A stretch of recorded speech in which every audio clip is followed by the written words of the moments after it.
Hello Ashaben, કેમ છો? શું કરો છો? હે, ફૂલદાની દોરવી છે. દોરો તો ઘાટી ઘાટી કરશો.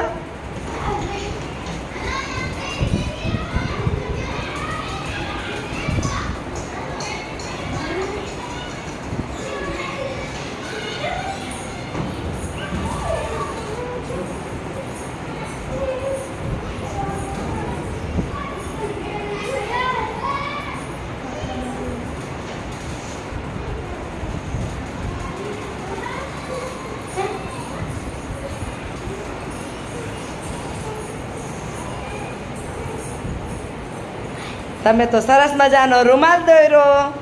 કેટલા 4 ખૂણા કર્યા ને, ચોરસ મસ્ત રૂમાલ દોર્યો ને ઉપર જતા રૂમાલને ડિઝાઇન કરી. સરસ રૂમાલ બનાવ્યો આશાબેન. હા શાબાશ.